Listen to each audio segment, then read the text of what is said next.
سکتی۔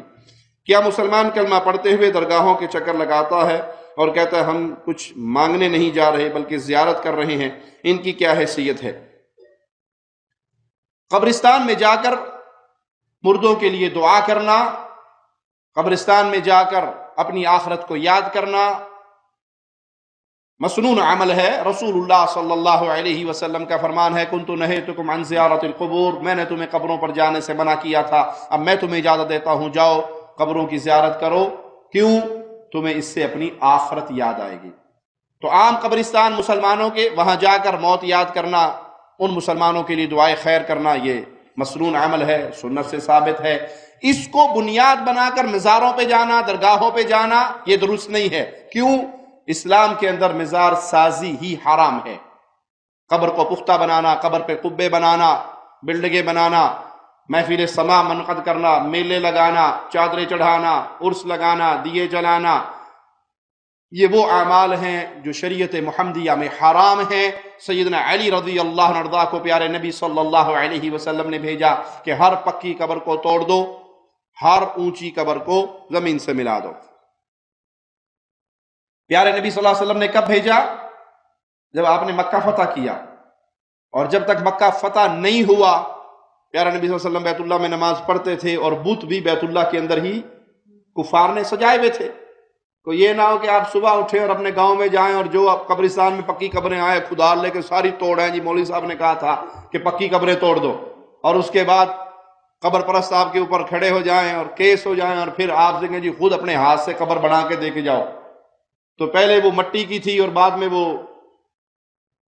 سونے کی بنا کے دینی پڑے۔ یہ دعوت کا اسلوب نہیں ہے، یہ طریقہ نہیں ہے۔ اہل توحید کو جب اللہ حکومت دیتا ہے تو مسلمان حاکم کے ذریعے ذمہ ہوتا ہے کہ وہ شرک کے سارے مناظر کو مٹا دے۔ جیسے رسول اللہ صلی اللہ علیہ وسلم نے مکہ فتح کیا تو شرک کے سارے مناظر مٹا دیے، اور اس وقت سے لے کے آج تک جہاں جہاں مسلمانوں کو اللہ نے حکومتیں دی، قوتیں دیں، ماضی قریب کے اندر امام محمد بن عبد الوہاب رحمہ اللہ، امام محمد بن سعود رحمہ اللہ نے اس پاک سرزمین سے اسی طرح قبروں کا خاتمہ کیا جن قبروں کو پوجا جاتا تھا، جہاں پہ قبے بنائے گئے تھے، جہاں پہ حدیث رسول صلی اللہ علیہ وسلم کی مخالفت کی گئی تھی۔ ایک مولوی صاحب کہتے ہیں ہم لوگوں کو وہابیوں سے روکتے ہیں کہ وہابیوں سے دور رہو۔ کیوں روکتے ہیں؟ آپ کسی کو بلاؤ اور اسے کو میرے باپ کی قبر پہ فاتحہ خوانی کر، اور وہ فاتحہ خوانی کی بجائے آ کر آپ کے باپ کی قبر پہ لات مار کے چلا جائے تو آپ کو کتنا غصہ آئے گا؟ تو وہابیوں نے صحابہ کرام کی قبریں توڑی ہیں، اس لیے ہم لوگوں سے روکتے ہیں کہ یہ بڑے بے ایمان لوگ ہیں، ان کے قریب نہ جانا۔ حضرات، اگر کوئی شخص آپ کو فاتحہ کے لیے بلائے کہ آئیے میری ماں کی قبر پہ جاتے ہیں، میرے باپ کی قبر پہ جاتے ہیں، وہ فاتحہ پڑھنے آئے اور قبر پہ لات مارے تو آپ کو غصہ نہیں آئے گا؟ آپ نے فاتحہ پڑھنے بلایا، وہ آ کے نہیں قبر کو مٹا دو، پیر مارے تو کیا آپ کو غصہ نہیں آئے گا؟ اپنی ماں باپ کی قبر پر ان خبیثوں نے صحابہ کرام کی قبروں کو اڑا دیا، اولیاء کرام کی قبروں کو مٹایا، بلڈوزر سے مٹایا۔ اسی لیے ہم تم ان لوگوں سے دور ہے۔ ہمارے والدین کی قبر کو تم نقصان پہنچاؤ تو کتنا صدمہ ہوتا ہے۔ یہ نبی کے صحابہ کرام کی قبروں پر بلڈوزر لگاتے ہیں۔ اور ایک لات مارنا الگ بات ہے، آپ کے والدین کی قبر پر اگر کوئی پیر رکھ دے تو آپ کو غصہ آئے گا۔ مسلمان کی قبر کی توہین نہیں کرنی چاہیے۔ انہوں نے پیر نہیں بلکہ بلڈوزر سے صحابہ کرام کی قبروں کو مٹایا۔ لا حول ولا قوت الا باللہ العلی العظیم۔ یہی وجہ ہے کہ ہم ان سے دور رہتے ہیں اور دوسروں کو بھی دور رہنے کی تعلیم دیتے ہیں۔ آج سے آپ لوگ دور رہیں گے نا انشاءاللہ؟ بھائی، قبر کی توہین کرنے سے رسول اللہ صلی اللہ علیہ وسلم نے منع کیا۔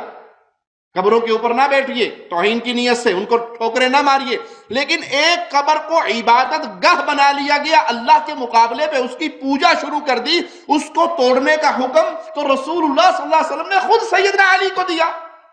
اگر کوئی پختہ قبر کو توڑے، اگر کوئی گنبد کو توڑے، اگر کوئی درگاہ کو توڑے، مسلمان حاکم، میں یہاں پہ یہ بات دہراؤں گا، جس کو سلطہ ہو، جس کے پاس امر ہو، جس کے پاس کنٹرول ہو، جس کے پاس حکومت ہو، یہ نہیں کہ عام بندہ اٹھے اور توڑے اور وہ گاؤں کے اندر اور شہر کے اندر فتنہ برپا کر دے اور پھر مجبوراً اہل توحید کو چندہ کر کے اس درگاہ کو بنا کر دینا پڑے، یہ فتنے کا راستہ ہے۔